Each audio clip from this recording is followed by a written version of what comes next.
오늘의 주요 뉴스입니다.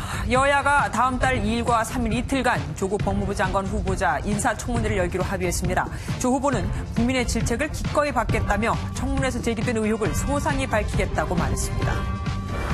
조 후보의 딸이 제1저자로 올라간 문제의 논문에 단국대 병원 윤리위원회 승인이 허위 기재된 것으로 드러났습니다. 장세진 대한병리학회 이사장은 논문 취소도 가능한 사안이라고 밝혔습니다. 조 후보자가 자신을 둘러싼 의혹에 대해 고개를 숙이며 거듭 사과의 뜻을 표했습니다. 하지만 검찰개혁 등이 담긴 두 번째 정책 발표는 기존 정책들을 재탕한 것이라는 지적도 나옵니다. 노태우 전 대통령의 아들 재원 씨가 광주 국립 5.18 묘지를 찾아 유족분들께 진심으로 사죄한다고 밝혔습니다.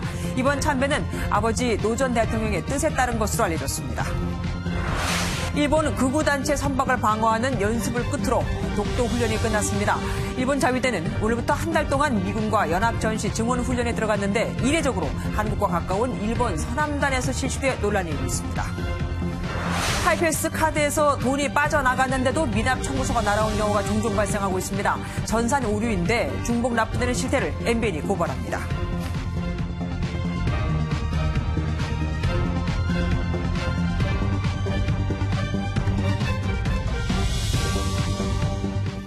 여야가 그동안 확정하지 못했던 조국 법무부 장관 후보자 인사청문회를 다음 달 2일과 3일 이틀간 열기로 합의했습니다. 여야가 이렇게 청문회 일정에는 극적으로 합의했지만 증인 채택 문제를 놓고 또 바로 부딪혔습니다. 최형규 기자입니다. 여야가 다음 달 2일과 3일 이틀 동안 조국 법무부 장관 후보자의 인사청문회를 열기로 합의했습니다. 오전까지만 해도 민주당은 관례대로 오는 30일 하루만 청문회를 열자고 주장했지만 한국당은 의혹 해소를 위해 9월 초 4월 동안 열어야 한다고 맞섰습니다. 바른미래당이 9월 초 이틀 동안 청문회를 열자는 중재안을 냈고 결국 국회 법사위 간사회동에서 극적으로 받아들여지며 합의에 이르렀습니다. 조국 후보자가 국민들께 직접 답을 해야 되는 기회가 있어야 된다고 생각하기 때문에 2일을 넘어서는 3일까지도 저희들은 수용하기로 했습니다. 하지만 청문회 증인 채택 문제를 두고 또 한 번 충돌이 예상됩니다. 여당은 야당의 증인 신청 요구를 정치 공세라며 비판하고 있고 야당은 전격 수용을 요구하고 있습니다. 민주당과 조국 후보자는 일체 거부 없이 야당에서 요구하는 증인 참고인에 대해서는 전격적으로 수용해 달라는 당부를 드립니다. 한편 여당과 청와대 내부에선 청문 시한을 넘긴 간사 합의안에 대한 불만과 번복 가능성이 제기되는 등 새로운 충돌 가능성도 배제하기 어려운 상황입니다. MBN 뉴스 최영규입니다. 조국 법무부 장관 후보자의 딸이 고등학생 시절 제1저자로 작성했다는 논문에 대한 의혹은 점점 더 커지고 있습니다. 이번에는 이 논문에 대한 연구윤리위원회 IRB 승인이 허위로 기재된 사실이 드러난 건데 승인 신청도 안 하고 승인을 받았다고 한 겁니다. 대한병리학회장은 논문 취소 사유라고까지 설명했습니다. 김민수 기자입니다. 장영표 단국대 교수가 조 후보자의 딸을 제1저자로 올린 논문입니다. 두 번째 페이지 좌측 하단을 보면 단국대 병원 연구윤리위원회 IRB의 승인을 받았다는 설명이 나옵니다. 알고 봤더니 장 교수는 단국대 병원 연구윤리위원회로부터 승인을 받기는커녕 승인 신청조차 하지 않았습니다. 자세하게 검토하지 않은 상태에서 본인이 그렇게 기재했다라고 이제 본인 불찰이다 이렇게 말씀을 하셨습니다.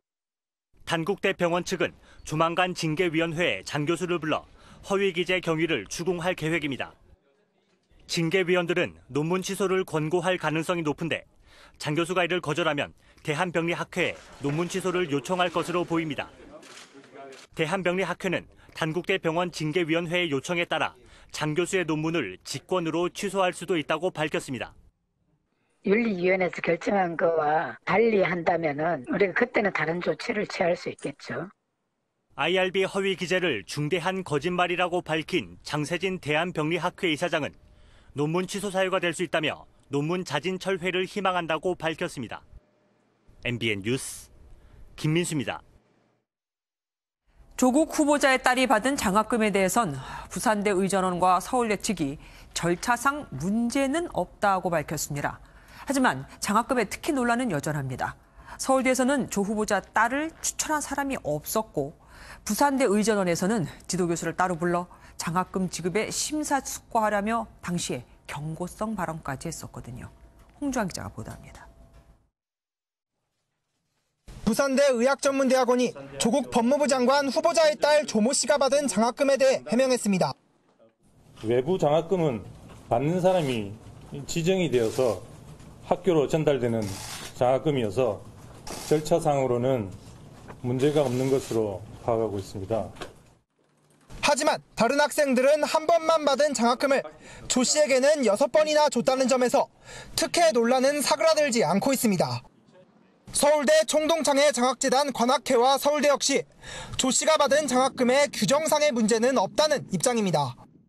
교수 추천 없이 장학금을 받긴 했지만 특지 장학금의 경우 교수 추천 없이도 장학금 지급이 가능하다는 설명입니다. 지급할 수 없는 학생이 지급하지는 않아요. 학교 다 거쳐서 지급 가능하고 다 재학 중이고 이런 거 판단해서 다. 다만 조 씨가 어떻게 2학기 연속 장학금을 받을 수 있었는지에 대한 의문은 풀리지 않고 있습니다. 한편 조 씨는 관학회에 5천만 원 이상을 낸 기부자의 지정으로 장학금 지급 대상에 올랐던 것으로 확인됐습니다. 네, 그분들이 어떤 사람한테 장학금 주라라고 이렇게 관여를 할 수 있거든요. 네, 그거는 가능하고요. 네네. 관학회 측은 관련 서류 대부분이 사라진 상태여서 기부자가 누군지 어떤 절차를 거쳤는지 등은 확인이 어렵다고 밝혔습니다. MBN 뉴스 홍주환입니다. 조국 후보자의 교수 임용 특혜 의혹도 나왔습니다. 김진태 자유한국당 의원은 조 후보자가 박사 학위도 없이 울산대에 임용이 됐고 서울대 임용 때도 무리하게 교수가 됐다고 주장했습니다. 전정인 기자입니다. 김진태 자유한국당 의원은 조국 후보자가 교수 임용 과정에서 특혜를 받았다고 주장했습니다. 지난 1992년 3월 울산대 임용 당시 박사 학위가 없는데도 임용이 됐고 석사 논문마저도 표절 의혹이 있다고 밝혔습니다. 그러면서 2000년 동국대 교수 임용 때는 남한 사회주의 노동자 동맹 전력이 논란이 됐지만 임용됐고 2001년 서울대 교수 임용 땐 안경환 교수가 무리하게 영입했다고 꼬집었습니다. 안경환 교수의 도움을 받고 그에 대한 보은인지 2017년에는 안경환 교수를 대한민국의 법무부 장관으로 추천하게 됩니다. 김 의원은 또 조 후보자 아들이 고등학생이던 2012년 학교폭력 가해자로 연루됐을 가능성이 있다고 주장했습니다. 이에 대해 법무부 인사청문회 준비단은 입장문을 통해 사실과 다르다고 반박했습니다. 청문회 준비단은 조 후보자 아들은 오히려 학교폭력의 피해자로 1년여 가까이 지속적인 집단 괴롭힘 등을 당했다며 악의적인 허위사실 유포에 대해선 단호히 대응하겠다고 밝혔습니다. MBN 뉴스 전정인입니다. 조국 후보자가 가족 의혹과 관련해 사과를 하며 검찰 개혁을 포함한 두 번째 정책 구상도 발표했는데 또 재탕 논란이 일고 있습니다. 법조계 일각에선 왜 하필 이 시점에 검찰 개혁을 얘기하는가? 장관에게 잘못 보이면 찍힐 수 있다는 신호를 보낸 것이라는 비판도 나왔습니다. 검찰이 자신을 수사하려는 마당에 검찰에 대한 우회적 압력으로 비칠 수 있다 이거죠. 이어서 손기준 기자가 보도합니다. 조국 법무부 장관 후보자는 가족과 관련한 의혹에 대해 세 차례나 고개를 숙이며 사과의 뜻을 전했습니다. 저로 인하여 많은 국민들이 실망감과 허탈감을 느끼게 되신 점 다시 한번 송구합니다. 성찰하고 또 성찰하면서 다음 달 초 열릴 국회 인사청문회에서 모든 것을 해명하겠다며 두 번째 정책 발표로 정면 돌파 의지를 밝혔습니다. 조 후보자가 내놓은 정책에는 국회에 계류 중인 검경 수사권 조정과 공수처 설치 등 검찰 개혁을 포함한 5가지 내용이 담겼습니다. 하지만 정책 대부분이 이미 시행 중이거나 국회 입법 절차를 밟고 있어 정책 재탕이라는 비판도 일었습니다. 재활용 법무행정의 연장선에서 겹친 게 있을지 모르겠습니다만 잘 보시면 예컨대 지금 재산비례 벌금제 같은 경우는 새로운 것일 것입니다. 확인해 보시죠. 재산비례 벌금제는 같은 범죄라도 피고인의 재산에 따라 벌금형의 차등을 두는 제도로 문재인 대통령의 대선 공약이기도 합니다. 한편 조 후보자가 특정 여배우를 후원했다고 주장한 유튜브 방송에 대해 인사청문회 준비단은 허위 조작이므로 민형사상 조치를 취할 예정이라고 밝혔습니다. MBN 뉴스 송규준입니다. 조국 후보자의 모교인 서울대 총학생회가 국민과 청년 대학생들의 분노가 커지고 있다며 조 후보자의 사퇴를 촉구하고 나섰습니다. 서울대 총학 차원의 공식 입장은 처음입니다. 서울대는 모레 2차 촛불 집회를 열 예정이고 조 후보자 딸의 부정 입학 의혹이 불거진 고려대도 총학생회 차원에서 촛불 집회를 이어가기로 했습니다. 배준우 기자입니다. 서울대학교 학생들을 비롯한 청년 대학생들의 분노가 커지고 있다. 우리 국민과 청년 대학생들은 납득 가능한 설명과 해명을 요구하고 있다. 조국 법무부 장관 후보자의 모교인 서울대 총학생회가 내놓은 공식 입장문입니다. 총학생회는 법적인 문제는 없다고 일관하는 조 후보자가 법무부 장관이 돼선 안 된다며 사퇴를 촉구했습니다. 공정함이라는 그 가치가 훼손되고 있는 부분에 대해서 분노하고 있는 거라고 생각을 하기 때문에 정파적인 논란이 발생할 수 있는 부분은 최대한 배제를 하고 좀 학생들의 의견이다라는 거를 확실히 보여줄 수 있는 방법. 서울대학교 총학생회는 오는 28일 저녁 1차 촛불 집회가 열렸던 이곳 학생회관 앞에서 2차 촛불 집회를 열 예정입니다. 서울대 온라인 커뮤니티에서 조 후보자가 장관으로 부적합한지 투표가 진행되고 있는데 하루 만에 2천여 명이 투표해 대다수가 부적합하다고 응답했습니다. 조 후보자 딸의 부정 입학 의혹이 불거진 고려대에서도 재학생 중심의 자발적인 촛불 집회를 총학생회 차원에서 이어가기로 의결했습니다. MBN 뉴스 배준우입니다. 정의당이 찍으면 어김없이 낙마한다. 이른바 정의당의 데스노트를 의식한 듯 조국 후보자 측이 정의당을 찾아 여러 의혹에 대해 해명했습니다. 하지만 정의당 내에서는 부정적 기류가 계속 확산 중입니다. 단지 이러다 민주당과의 공조가 깨질까 걱정하는 목소리도 있죠. 박유영 기자입니다. 조국 법무부 장관 후보자 인사청문회 준비단이 긴장한 표정으로 회의실에 들어섭니다. 준비단은 우선 국민적 우려를 잘 알고 있다며 성찰하겠다고 몸을 낮췄습니다. 국민들의 눈높이에 맞지 않는 그런 평가를 받고 국민들의 따가운 질책이 있다는 사실을 저희들이 잘 알고 있습니다. 2시간가량 비공개로 이뤄진 소명은 주로 조 후보자의 딸과 관련한 특혜 의혹에 집중된 걸로 알려졌습니다. 정의당은 특히 조 후보자의 딸이 제1저자로 등재된 논문이 대학 입학 때 영향을 미쳤는지 입시 부정에 해당하는지 여부를 물었지만 답변이 충분하지 않아 추가 소명을 요구했다고 설명했습니다. 정의당은 당장 적합, 부적합 판단을 내리지 않고 청문회를 지켜보겠다는 입장입니다. 하지만 조 후보자 지명 당시 사법개혁의 적임자라며 환영한 것과 달리 부정적인 기류가 확산하고 있습니다. 특권층의 벽을 허물고 기득권층의 저항을 뚫고 사법개혁을 밀고 갈 수 있는지, 과연 그 적임자인지 의구심을 갖고 있는 것입니다. 조 후보자 측은 사모펀드와 관련해선 공직자윤리법에 충돌하지 않는다는 청와대의 답변을 듣고 가입했다며 수익도 발생하지 않았다고 해명한 걸로 알려졌습니다. MBN 뉴스 박영입니다. 조국 법무부 장관 후보자를 둘러싼 논란 때문이겠죠. 문재인 대통령의 국정 수행 지지율이 2주 연속 하락했습니다. 리얼미터 여론조사에서 문 대통령의 긍정평가는 46.2%로 지난주보다 3.2%포인트가 떨어졌고 부정평가는 4.1%포인트 오른 50.4%를 기록했습니다. 부정평가가 50%를 넘은 건 지난 2017년 문 대통령 취임 이후 이번이 처음입니다. 더불어민주당 지지율도 동반 하락해 6주 만에 40% 선 밑으로 내려앉은 반면 자유한국당은 소폭 상승해 30% 선을 회복했죠. 조 후보자에게 등을 돌린 이유는 절반 이상이 딸의 고교 시절 논문 공저를 꼽았고 딸의 장학금 수령도 44.4%나 됐습니다. 이런 가운데 국회 교육위에서는 한국당이 조 후보자의 의혹을 밝히기 위해 특검을 거론했고 민주당은 강하게 반발하면서 공방이 벌어졌습니다. 권영봉 기자입니다. 국회 교육위원회는 조국 법무부 장관 후보자의 딸 의혹 문제로 치열한 설전이 벌어졌습니다. 자유한국당은 조 후보자 딸의 대학 입시 의혹에 대해 교육부가 감사에 나서야 한다며 특검 검토를 주장했습니다. 특검에 대한 협의도 해야 됩니다. 언제부터 대한민국의 가짜뉴스 기준이 자기 맘에 안 드는 모든 뉴스가 가짜뉴스가 됐습니까? 더불어민주당은 나경원 자유한국당 원내대표 딸의 대입 특혜 입학 의혹도 함께 검증하자며 역공을 펼쳤습니다. 특혜 입학과 관련된 의혹들이 많이 있었어요.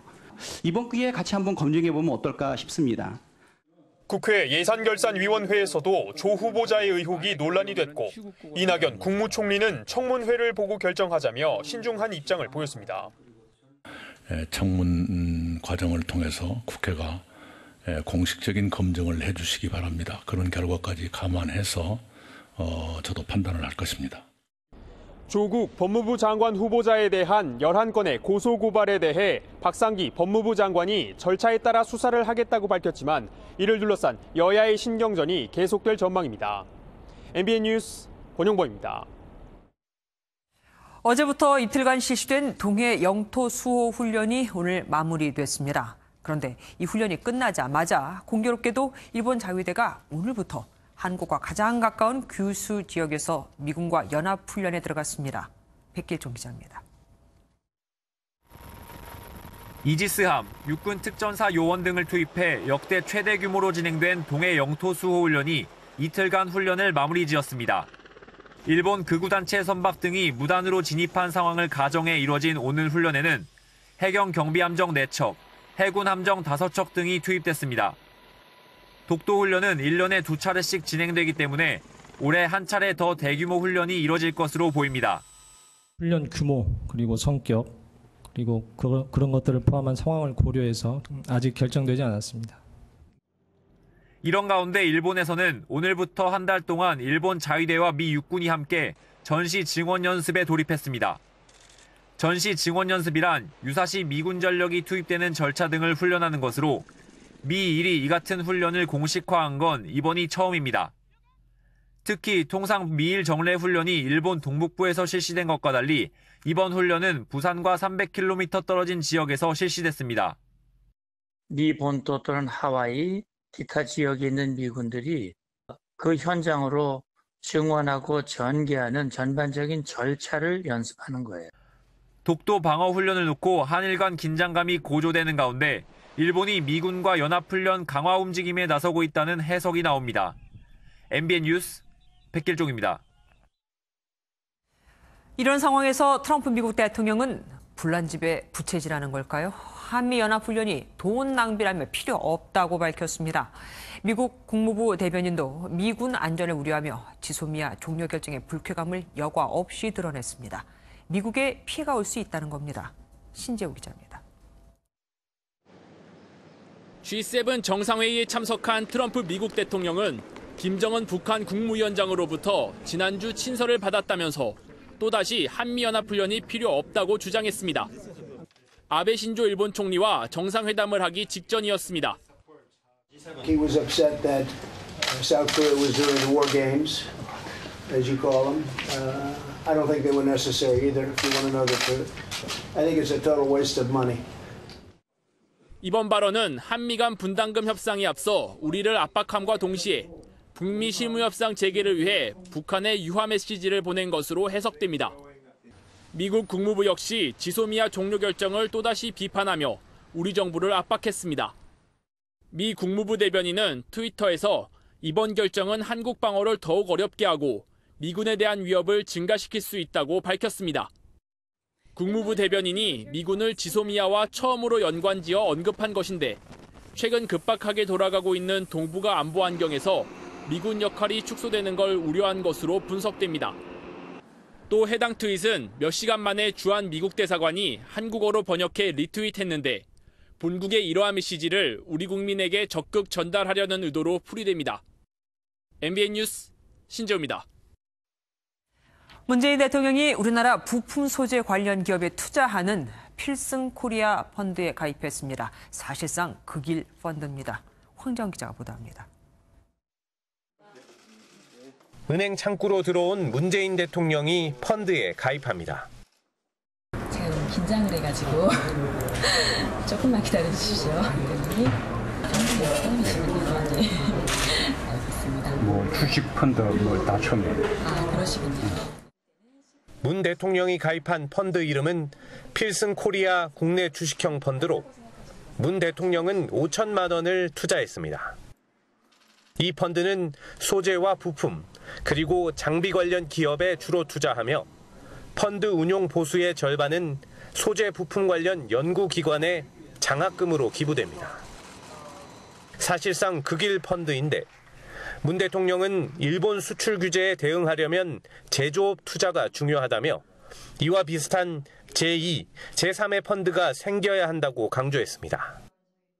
소재 부품 장비 산업에 투자하는 그런 펀드가 만들어져서 아주 기쁘게 생각을 했고요. 가입해서 좀 힘을 보태야겠다라는 생각을 했습니다. 지소미아 종료에 이어 독도 방어 훈련, 펀드 가입까지 문 대통령의 극일 메시지 강도가 날로 강화되고 있습니다. MBN 뉴스 황지연입니다. 한일 갈등이 계속되면서 문재인 대통령과 반대로 일본 아베 총리의 지지율은 58%로 지난달보다 5%포인트 올랐습니다. 한국 정부가 지소미아를 종료한 것을 두고 일본 국민 10명 가운데 8명은 이해할 수 없다는 반응을 보였습니다. 신동규 기자입니다. 한국과 일본의 갈등이 날이 갈수록 악화하는 가운데 일본 내에서 아베 신조 총리에 대한 지지율이 오른 걸로 나타났습니다. 요미우리 신문은 지난 23일부터 사흘간 실시한 여론조사에서 아베 내각 지지율은 58%로 지난달보다 5%포인트 올랐고 지지하지 않는다는 응답은 같은 기간 6%포인트 하락했다고 보도했습니다. 아베 총리의 외교 정책에 대해서도 좋게 평가하는 사람이 절반을 넘었습니다. 한국이 한일 군사정보보호협정, 지소미아를 종료한 것에 대해서도 83%가 이해할 수 없다며 비판적인 태도를 나타냈습니다. 백색 국가 제외 조치를 지지한다는 답변이 65%에 달해 지지하지 않는다는 답변의 3배를 기록했습니다. 아베 정권에서 한국에 대한 협상에 적극적으로 임하거나 타협적인 정책을 채택할 그런 인센티브, 유인 자체가 굉장히 약합니다. 일본 측에서 어떤 전향적인 그런 타협안을 제시할 가능성은 높지 않고 아베 총리의 행동에 대한 시시비비를 따지기에 앞서 한일 대립구도에서 일단 아베 총리의 힘을 몰아주는 걸로 풀이됩니다. MBN 뉴스 신동규입니다. 노태우 전 대통령의 아들 재헌 씨가 국립 5.18 민주묘지를 방문한 사실이 뒤늦게 알려졌죠. 현재 외부 활동을 하지 않는 노 전 대통령을 대신해서 사죄의 뜻을 전했다고 합니다. 이동석 기자입니다. 노태우 전 대통령의 장남 재헌 씨가 5월 영령 앞에 무릎을 꿇었습니다. 지난 23일 5.18 민주묘지를 방문해 참배하고 사죄의 뜻을 전한 사실이 뒤늦게 알려졌습니다. 노 씨는 윤상원, 박관현 열사의 묘지와 당시 11살의 나이로 희생된 고 전재수 유공자에게 헌화와 분향을 했습니다. 재헌 씨는 방명록에 삼가 옷깃을 여미며 민주화운동 희생자분들 영령의 명복을 빕니다라며 진심으로 희생자와 유족분들께 사죄드리며 민주화운동의 정신을 가슴 깊이 새기겠다는 글을 남겼습니다. 신군부 전두환, 노태우 전 대통령 측 직계가족이 광주를 찾아 사죄를 한 건 이번이 처음으로 재헌 씨의 방문은 노 전 대통령의 의사가 반영된 것으로 전해졌습니다.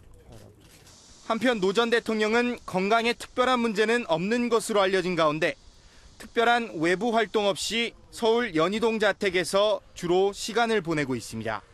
MBN 뉴스 이동석입니다. 카자흐스탄 출신의 30대 남성이 달리는 차량으로 수차례 뛰어들었습니다. 죽기 위해서였다는데 먹고 살기 막막해 그랬다고 합니다. 강진우 기자가 보도합니다. 검정 옷을 입은 남성이 주위를 두리번거리더니 달려오는 승용차 앞으로 뛰어듭니다. 부딪힌 차량에 튕겨 나오면서 뒤따르던 승합차에 치일 뻔합니다. 자리에서 일어선 이 남성은 또다시 택시를 향해 몸을 날립니다. 무사한 것이 원망스러운 듯 이번에는 반대편에서 달려오는 SUV의 세 번째 충돌을 시도합니다. 쾅! 나 차끼리 부딪히는 것보다 사람이 부딪히고 처음 봤어. 되게 놀라서 사람도 젊더라. 그죠? 이 남성은 카자흐스탄 출신으로 불법 체류자 신분이었습니다. 여러 차례 이곳에서 자살을 시도했지만 다행히 큰 부상을 입지는 않았습니다. 지난 2016년 관광비자로 들어온 이 남성은 꽤 오랫동안 실업 상태로 지내왔습니다. 불법 체류자 신분이라 안정적인 일자리를 찾을 수 없었습니다. 한국에서도 취업이 잘 안 돼서 경제적으로 어렵고 고향을 가서도 경제적으로 어려워서 목숨 걸려고 뛰어들었다. 출입국 관리사무소는 사고 원인 등을 조사하고 나서 이 남성을 출국 조치할 방침입니다. MBN 뉴스 강진우입니다. 오래된 외제차를 설값에 사들여 일부러 사고를 낸 뒤 보험금을 타낸 남성이 붙잡혔습니다. 이렇게 챙긴 돈이 1억 4천만 원에 달하는데 고급 외제차의 경우 보험사가 피해 차주에게 직접 현금을 지급한다는 걸 노렸습니다. 김보미 기자입니다. 한 도로에서 회색 차량이 차선을 변경하려 하자 그 옆으로 다른 승용차가 빠르게 다가와 들이받습니다. 오른쪽 차선으로 이동하려는 차량에 속도를 줄이지 않고 부딪히는가 하면 교차로에서 차선 변경을 하려는 차량에 일부러 추돌 사고를 냅니다. 26살 이모 씨는 폐차 직전에 중고 외제차를 헐값으로 사들인 뒤 이런 식으로 2년 6개월 동안 총 24번에 걸쳐 고의로 사고를 냈습니다. 피의자는 차선을 변경하려는 차량이나 차선을 제대로 지키지 않는 차량들을 대상으로 사고를 냈습니다. 이 씨가 보험금으로 챙긴 돈은 1억 4,600만 원인데 모두 현금입니다. 수리비가 많이 나오는 외제차 등 고급 차량은 피해 차주가 알아서 고치도록 미수선 수리비라는 명목으로 보험사가 현금으로 지급하는 관행을 노린 겁니다. 사고 자체도 되게 경미하게 되면서 수리 자체를 안 하는 거죠. 그래서 똑같은 자리 똑같은 계속 사고를 내면서 미수선 수리비를 건당 300에서 600만 원까지 이렇게 받고. 경찰은 이 씨를 보험 사기 방지 특별법 위반 혐의로 구속했습니다. MBN 뉴스 김봄입니다. 다세대 주택에서 불이 나 6명이 다쳤습니다. 3층에 사는 주민이 불을 지른 거였는데 평소 정신 이상 증세를 보였다고 합니다. 김영현 기자입니다. 다세대 주택 외벽 한쪽이 검게 그을렸습니다. 내부는 가재 도구부터 천장까지 온통 새카맣게 타버렸습니다. 오늘 새벽 0시쯤 충남 당진의 4층짜리 다세대 주택 3층에서 불이 났습니다. 화재 당시 삽시간에 불길과 연기가 건물 전체를 뒤덮으면서 인근 주민들이 긴급 대피하기도 했습니다. 주민 5명은 연기를 들이마셨고 4층 주민은 잠을 자다 온몸에 화상을 입었습니다. 불은 3층에 사는 40대 여성이 지른 것으로 드러났습니다. 집에서 막 깨지는 소리가 혼자 또 술 먹고 물을 갖다 이렇게 들었어요, 처음에. 여성은 평소에도 소리를 지르거나 창문 밖으로 병을 던지는 정신 이상 증세를 보여 인근 지구대에서 수차례 출동했었습니다. 경찰과 보건소 직원은 가족들의 동의하에 정신병원에 입원시키려 했던 것으로 알려졌습니다. 여성은 경찰 조사에서 거실에 부탄가스통을 놓고 휘발유를 뿌려 방화했다고 진술했습니다. 본인 다치고 한 게 있어가지고 이야기는 했는데 경찰은 여성을 방화 혐의로 입건하고 범행 동기를 조사하고 있습니다. MBN 뉴스 김영현입니다. 의료 폐기물이 늘면서 정부가 최근 감염 우려가 적은 일회용 기저귀를 일반 폐기물로 바꾸기로 했죠. 그런데 일부 요양병원 기저귀에서 폐렴구균 등이 검출됐습니다. 이런 게 일반 폐기물로 버려지면 큰일 나죠. 법정 감염병이거든요. 이수아 기자입니다. 의료 폐기물 상자들이 줄줄이 소각장으로 들어갑니다. 지난 6월 전체 의료 폐기물의 20% 정도를 차지하는 요양병원 기저귀를 일반 폐기물로 분류하는 개정안이 입법 예고됐습니다. 그런데 일부 요양병원 기저귀에서 폐렴구균이 검출됐다는 주장이 제기됐습니다. 폐렴구균은 감염과 사망률이 매년 느는 법정 감염병 2군에 속합니다. 지난해 사망자만 115명에 이릅니다. 전체적으로 150개 요양병원에서 폐기물 박스를 뜯어서 폐렴구균은 어느 정도 약 20% 정도가 검출이 돼서 상당히 신경을 써야 될 부분이 있다는 것. 폐렴간균과 황색포도 상규균 등 다른 병원균도 다수 검출됐습니다. 이렇게 감염성균이 묻어있는 기저귀를 일반 폐기물로 다루는 것은 위험하다는 의견입니다. 환경부는 입법에 앞서 자체 진행한 연구 결과에서 안전성이 입증됐다고 반박했습니다. 일반인의 내생균보다 저희가 검출한 게 어쨌든 낮게 나온 거고요. 의료 폐기물은 전용 상자에 담겨 발생지나 이동 경로 등이 추적되지만 일반 폐기물은 종량제 봉투에 담겨 보통 쓰레기와 같은 방식으로 처리되고 있습니다. MBN 뉴스 이수아입니다. 선불 하이패스 사용하는 분들 중 미납 요금 청구서를 받고 별다른 의심 없이 돈을 내시는 경우 있으실 겁니다. 그런데 정상적으로 돈이 빠져나갔는데도 청구서가 날아오는 일이 적지 않다고 합니다. 이중 청구인 셈이죠. 이현재 기자가 보도합니다. 선불 하이패스를 사용하는 김모 씨는 통행료가 미납됐다는 청구서를 2차례 받았습니다. 혹시나 하고 알아보니 일부 통행료는 이미 선불카드에서 빠져나간 뒤였습니다. 전산상에 미납이 됐다 해서 저는 미납이다 해서 또 미납을 냈는데 와서 확인해 보니까는 이미 내 있는 거 또 내는 거예요. 김 씨의 카드 사용 내역서와 미납 청구서를 비교해 보니 통행료가 정상 결제됐는데도 미납된 걸로 돼 있습니다. 카드사는 미납금 처리가 한국도로공사의 업무라는 입장입니다. 도로공사는 전산 오류를 재심사하는 과정에서 문제가 생겼다고 해명했습니다. 사람이 직접 눈으로 오류를 확인하고 처리하다 보니 실수가 있었다는 설명입니다. 하루에 심사하는 건이 거의 3건 이상씩 되시다 보니까 좀 이제 사람이 하는 거다 보니까 이제 실수를 할 수 있는 부분이 좀씩 있는 거고.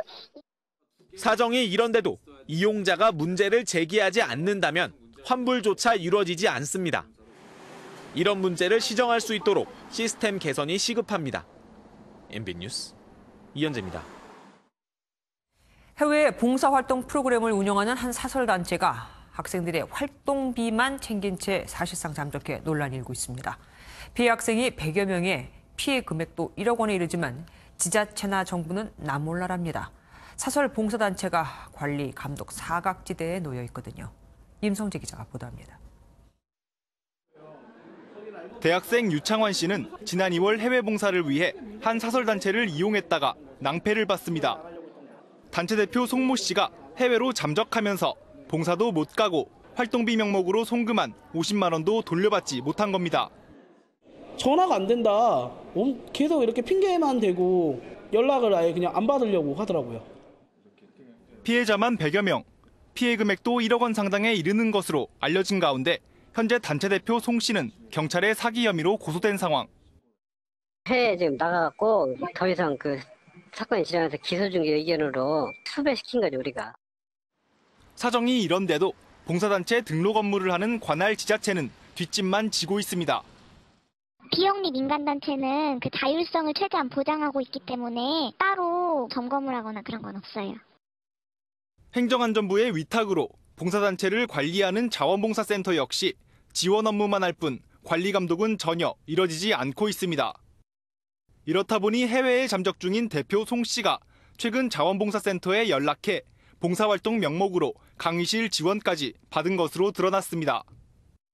저희가 강의실 대여해주거나 이런 식의 역할들은 해드려요. 왜냐면 저희 쪽으로 실적을 입력을 해주고 있기 때문에 지난달에 연락을 했었는데 해외에 나가 있다라고 하더라고요.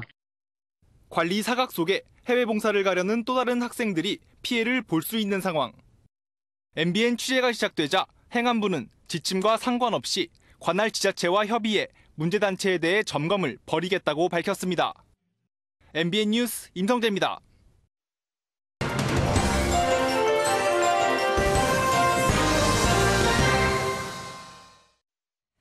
결혼하면 바로 자녀를 가져야 하며 결혼한 여성은 술이나 담배를 절대로 해선 안 된다. 한국 남성은 부모와 자녀를 잘 부양하고 애교 있게 말하는 여성을 좋아한다. 베트남, 필리핀, 몽골 등에서 온 해외 이주 여성들을 위한 한국어 회화 교재에 딸린 부록에 나온 내용입니다. 끼워 파는 책이니까 안 보면 그만이라 생각할 수 있지만 본문 내용 역시 그렇다는 게 문제입니다. 벵골어를 쓰는 이주 여성들의 한국어 교재 본문에는 부부의 성생활과 관련된 차별적 내용은 물론 한국 남성은 자존심이 강한 편, 배우자의 경제력과 생활 수준을 존중해야 같은 예문도 등장합니다. 이런 책으로 공부하는 여성들이 과연 한국으로 오고 싶어 할까요? 국내 결혼 이주민은 약 30만 명, 80%가 여성이며 이들 중 40%는 가정폭력을 당한 경험이 있다고 했습니다. 그럼에도 참고 살 수밖에 없는 건 현실과 다른 우리의 제도 때문. 지난 2011년 법무부는 이주 여성이 체류 기간을 연장하거나 영주 신청을 할 때 배우자의 신원 보증서를 요구하는 제도를 폐지하고 가정폭력으로 이혼하는 걸 입증하면 연장 허가를 받을 수 있게 했습니다만 이건 어디까지나 서류상일 뿐 국적 신고 과정에 남편을 동행해야 하는 게 현실이거든요. 그러니 성차별, 인종차별을 당해도 아이를 위해서 쫓겨나지 않기 위해 참고 살아야 하는 겁니다. 살려주세요. 때리지 말아주세요. 이주 여성들이 한국에 오기 전에 배우는 첫 한국어라고 합니다. 한국인 남성과의 결혼이 생존을 걸 만큼 위험한 일이라는 거겠죠. 차별과 폭력은 단순한 개인의 문제가 아닙니다. 그것을 허용하는 우리 사회의 잘못된 제도와 관행을 되돌아봐야 합니다. 대한민국은 지금 선진국이잖아요. 뉴스 초점이었습니다.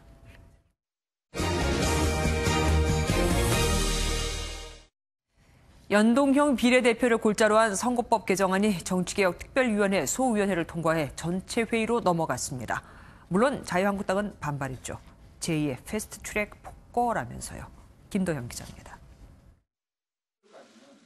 선거제 개편안을 논의하는 국회 정치개혁특별위원회 1소위원회에서 고성이 오갑니다.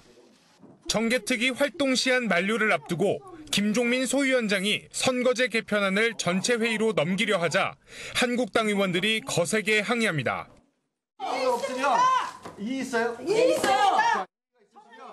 민주당 소속 위원들은 더는 시간 끌기에 불과하다며 맞섰습니다. 네, 그동안 누릴 만큼 누렸잖아요. 염치가 좀 있어야 되는 거 아닙니까? 최소한 손해를 덜 보는 안으로 협상을 하자 그래야지 무조건 안 된다고 하면 협상. 단일한 도출이 어렵자 소위원회는 상정된 4건의 선거제 개편안에 대해 표결을 강행했고 안건들은 전체 회의로 넘어갔습니다. 제2의 패스트트랙 폭거라며 반발한 한국당은 긴급 안건조정위원회 구성을 요구했습니다. 마치 소위에서 충분히 논의가 된 것처럼 말씀하시는 것은 정말 요즘 말로 삶은 소대가리가 웃을 일이죠. 심도 깊은 토론이 진행되기를 부탁드립니다. 선거법을 안건조정위에 넘겨 최장 90일 동안 더 논의하자며 전체 회의 표결을 일단 막아선 겁니다. 하지만 이달 말로 정개특위 시한이 끝나는 만큼 안건 조정이 논의와 상관없이 여야 사당이 강행 처리에 나설 것으로 보여 물리적 충돌 가능성이 고조되고 있습니다. MBN 뉴스 김도형입니다. 목포 부동산 투기 의혹을 받는 무소속 손혜원 의원이 피고인으로 처음 법정에 섰습니다. 손 의원은 자신에게 제기된 혐의를 모두 다 부인했습니다. 안병욱 기자입니다. 지지자들의 환호 속에 포토 라인에 선 손혜원 의원. 부동산 투기 의혹을 받는 손 의원은 자신의 결백함을 주장했습니다. 대한민국 사법부가 진실을 명명백백 밝혀주실 걸로 믿고 들어갑니다. 고맙습니다. 의혹이 불거진 지 7개월 만에 진행된 첫 재판에서 검찰은 손 의원이 부패방지법과 부동산 실명법을 위반했다고 설명했습니다. 목포시에서 받은 보안 자료를 활용해 지인 등에게 14억 원 상당의 부동산을 사도록 하고 조카 이름으로 건물을 차명 보유했다는 겁니다. 이에 대해 손 의원 측은 목포시 관계자에게 받은 도시재생 사업 계획은 보안 자료가 아니라고 반박했습니다. 같은 혐의로 함께 기소된 손 의원의 보좌관 조모 씨 역시 목포 부동산 매입은 지방 경제를 살리기 위한 선의였음을 주장했습니다. 50분간 진행된 첫 재판을 마치고 나온 손 의원은 다시 한번 혐의를 부인했습니다. 보안 자료가 아닌 것을 꼭 밝히겠습니다. 검찰과 손 의원 측의 치열한 법정 공방이 예상되는 가운데 사건의 진실은 앞으로의 재판에서 밝혀질 전망입니다. MBN 뉴스 안병욱입니다. 숫자를 보는 오늘의 뉴스입니다. 국민 부담률. 국민소득에서 세금과 각종 사회보장 비용을 합한 비중이 얼마나 되나를 표시한 겁니다. 지난해 우리나라 국민 부담률이 27%에 육박해 역대 최대를 기록했습니다. 지난해보다 1.4%포인트 올라 지난 10년간 연간 상승폭 중에서 가장 높았죠. 국민들이 세금을 많이 냈고 건강보험료 등이 인상됐기 때문입니다. 정부의 복지나 과세는 계속 늘어나는 추세죠. 국민들의 어깨가 갈수록 무거워지고 있습니다. 올해 추석 3주밖에 남지 않았죠. 평년보다 빨라진 탓에 제수 수급에 차질이 생기는 게 아닌가 우려도 나오는데 그럼 원산지를 속이는 경우도 덩달아 늘겠죠. 이병주 기자가 단속 현장에 동행했습니다. 원산지 단속 공무원들이 전통시장 점검에 나섰습니다. 원산지 표시를 채소마다 다 해놓으셔야 되잖아요. 그렇죠? 여기 해서 세워놨는데. 한 집 건너 한 가게에서 원산지를 표시하지 않은 채소들이 잇따라 나오고 바닥에 숨기려고 한 것도 아니고 하다 보면 들어갈 수도 있는 건데. 반찬 가게에서도 외국산 원산지를 표시하지 않은 음식들이 적발됩니다. 이제 이런 취지는 당연히 저희가 따라야 되는 게 맞긴 한데 저희가 뭐 이렇게 하려면 사실 인력이나 이런 게 사실 3주 앞으로 다가온 명절 탓에 제수용 식품 유통량이 늘어나면서 원산지 표시 단속도 본격화됐습니다. 특히 올해 추석은 평년보다 열흘가량 빨라 국산 과일 등의 수급에 차질이 생길 수도 있습니다. 지난해에 비해 주요 채소들의 수급 상황이 안정적이지만 제수 원산지 허위 표시가 있을 수 있는 만큼 정부는 단속을 강화하기로 했습니다. 아직까지도 원산지 표시가 미흡한 점이 많이 있습니다. 상인분들이 여러 품목을 취급하고 또 수입 품목이 많이 들어오다 보니까 원산지를 표시하지 않거나 거짓으로 속일 경우 최대 1,000만 원 이하의 과태료나 형사처벌을 받게 됩니다. MBN 뉴스 이병주입니다. 명절을 앞두고 대형마트에 가는 고객이라면 쉬는 날이 언제인지 잘 살펴보고 가셔야겠습니다. 추석 당일에 마트가 근로자들이 쉬게 해달라고 요청했는데 일부가 받아들여졌거든요. 김수영 기자입니다. 경기도 의정부의 한 대형마트입니다. 추석 당일 쉬는 대신 앞서 9월 8일 일요일에 영업한다고 공지했습니다. 보통 둘째, 넷째 주 일요일은 의무 휴무일로 쉬는 날입니다. 대형마트를 회원사로 둔 한국체인스토어협회가 전국 시군 자치구에 보낸 공문입니다. 매장 근로자가 추석 당일 가족과 함께 하도록 근로자 복리 후생 차원에서 9월 의무 휴일을 추석 당일로 한시적으로 변경해달라고 요청한 내용입니다. 마트 의무 휴업일은 이해 당사자와 합의를 거쳐 옮길 수 있는데 경기도 안양시는 명절 있는 달의 휴무일은 아예 명절로 정한다고 정해놨습니다. 이 때문에 일부 대형마트는 추석 당일 문을 닫고 의무 휴업일 중 하루에 정상 영업을 하는 것으로 결정됐습니다. 그러다 보니 일부 매장은 추석에 앞서 영업이 가능해지면서 대형마트 고객과 시장 상인은 희비가 엇갈립니다. 가까운 데도 뭐 멀리 가야 되니까 그런 게 제일 불편하죠. 마트가 쉴 때는 그냥 섰으면 하는 게 솔직한 다르게 있겠죠. 없지는 않겠죠. 지자체도 섣불리 결정하긴 어렵습니다. 또 상황에 따라 가지고 변동하는 거는 인근 영세 자영업자나 전통시장과의 이해관계도 존재하기 때문에 그 상황에 따라서 의무 휴업일을 변경하는 거는 쉽지 않은 상황입니다. 명절이 있는 달 하루 의무 휴업일을 명절 당일로 지정하도록 하는 내용의 개정안은 수개월째 국회 소관위원회에 계류돼 있습니다. MBN 뉴스 김수영입니다. 르노, 삼성과 쌍용차 등 국내 자동차 업계가 또다시 구조조정 위기에 내몰렸습니다. 생산량 감소에 따른 경영 악화 때문인데 앞으로가 더 문제입니다. 서영수 기자입니다. 르노 삼성자동차가 생산직 400여 명을 대상으로 희망퇴직과 순환휴직 신청을 받는 방안을 검토 중인 것으로 전해졌습니다. 르노 삼성이 인력 구조조정에 나선 건 지난 2012년 대규모 희망퇴직 이후 7년 만입니다. 부산 공장에서 위탁 생산하는 닛산의 SUV 차량 로그의 주문 급감이 결정적이었습니다. 이미 물량이 연 10만 대에서 6만 대로 4만 대나 줄어든 가운데 후속 물량도 정해지지 않으면서 현재의 생산 체계를 유지하기 어렵다고 판단한 겁니다.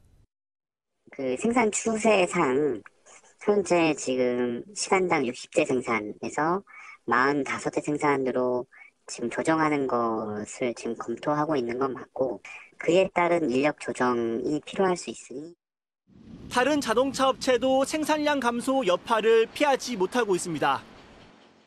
10분기 연속 영업 손실을 기록한 쌍용차는 추가 구조조정을 검토 중이고 한국 GM도 창원 공장을 2교대에서 1교대로 전환하는 방안을 고민 중인 것으로 알려졌습니다. 글로벌 자동차 시장 불황으로 돌파구 마련도 쉽지 않다는 게 문제입니다. 또 생산량 떨어지고 또 구조조정하고 그러면 노사분규 생기고 악순환이 반복되는 부분이어서 이 앞으로의 대책이 더 중요하지 않나.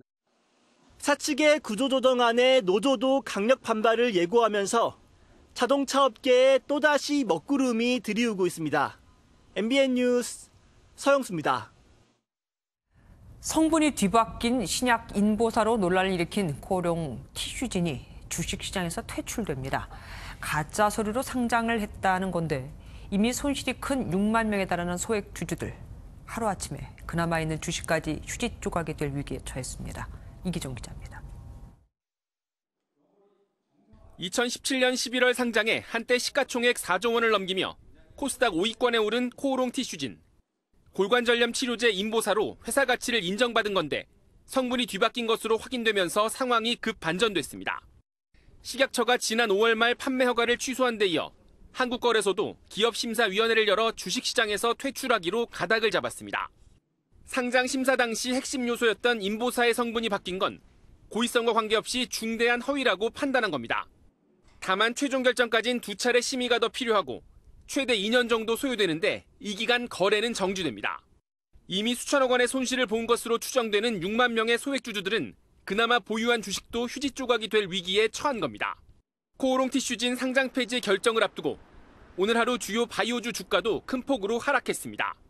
바이오 기업들을 조금 더 보수적인 관점에서 평가해 줄 필요성이 있다. 투자 심리가 조금 더 냉정해지는 그런 계기가.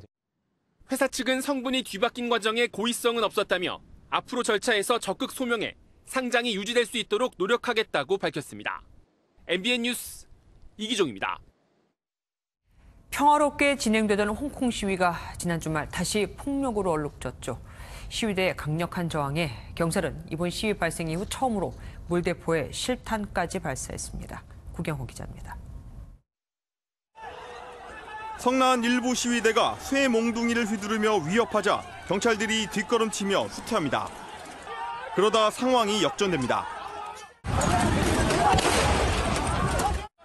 궁지에 몰린 경찰이 허공에 경고성 실탄을 발사한 것으로 논란 시위대가 바로 뒤로 물러납니다. 지난 6월 시위 시작 이후 첫 실탄 발사입니다. 다른 경찰들도 잇따라 권총을 꺼내 시위자들을 조준하고 일부는 물러서는 시위 참가자들에게 발길질까지 합니다.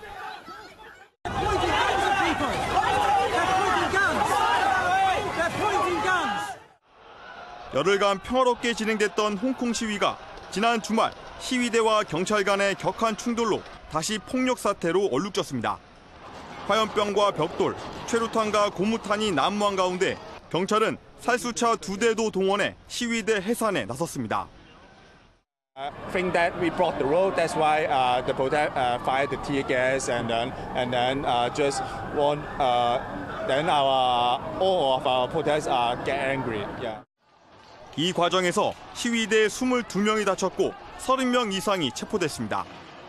또 시위에 참가한 한 여성은 경찰에 체포돼 알몸 수색을 당했다고 폭로해 홍콩 사회가 들끓고 있습니다.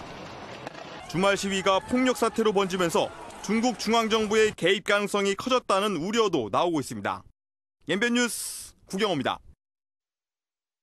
경찰이 이른바 홍대 일본인 여성 폭행 동영상에 등장하는 남성을 폭행 혐의로 입건했습니다. 서울 마포경찰서는 영상 속 30대 남성을 폭행 혐의로 입건하고 모욕 혐의에 대해서도 수사하고 있다고 밝혔습니다.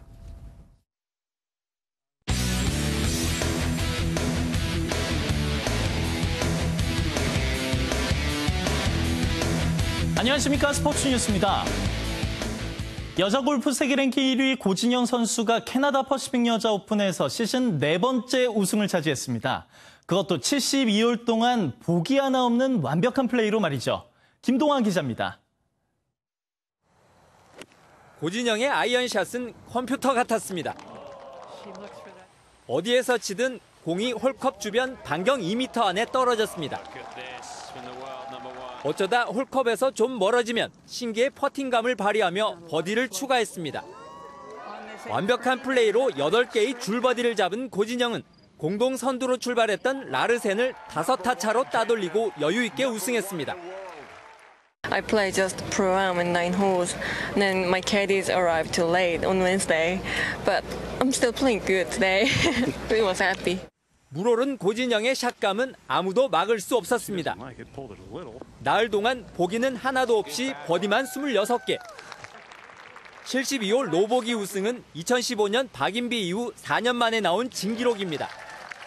고진영은 2주 전 브리티시 오픈 2라운드 이후 106홀 연속으로 보기를 하지 않고 있습니다. 고진영은 또 이번 우승으로 3년 만에 시즌 4승을 달성한 선수가 됐습니다. 상금과 올해의 선수, 평균 타수 모두 압도적인 1위로 정관왕이 유력한 상황.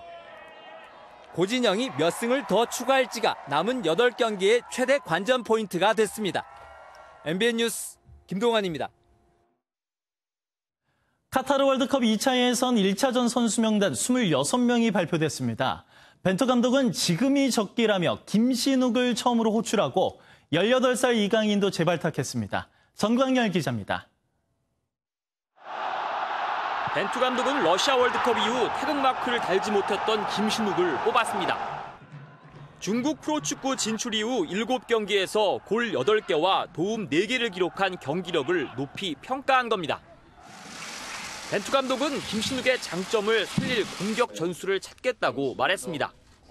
Adaptarmos no momento em que o utilizarmos algumas das nossas ideias, podermos adaptar à forma dele jogar. 벤투 감독은 지난 6월 피파 20세 이하 월드컵에서 골든볼을 받은 이강인도 3월 첫 발탁에 이어 대표팀에 또 불렀습니다. 소속팀 발렌시아에선 후보지만 능력 있는 선수라 대표팀 공격 전술을 다양화에 도움이 된다며 발탁 배경을 설명했습니다. 이번에 뽑힌 대표 선수 26명은 다음 달 5일 터키 이스탄불에서 조지아와 평가전을 치르고 같은 달 10일 원정 경기로 투르크메니스탄과 월드컵 2차 예선 1차전을 벌입니다. MBN 뉴스 전광열입니다.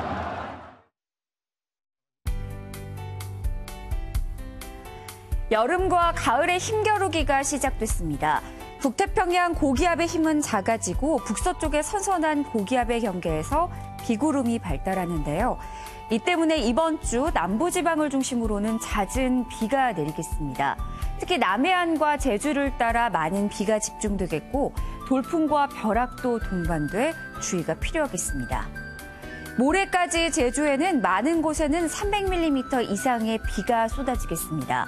전남 해안에도 100mm 이상의 비가 예보되어 있는데요. 그 밖에 호남과 경남 20에서 70, 충청 남부와 전북, 경북 남부에도 5에서 30mm가량입니다. 다른 이유로 수도권과 강원 영서에도 내일 새벽부터 아침 사이 5mm 미만의 비가 조금 지나겠습니다. 제주에 정체정선이 만들어져 있어서 비가 내리고 있고요. 이 비는 점차 남해안으로도 확대되겠습니다.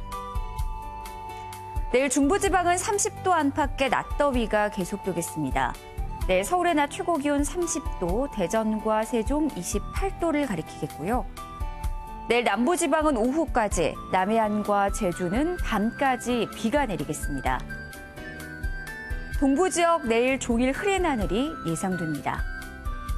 목요일까지 남부와 제주를 중심으로는 비가 이어지겠고 일교차가 큰 날씨가 이어지겠습니다.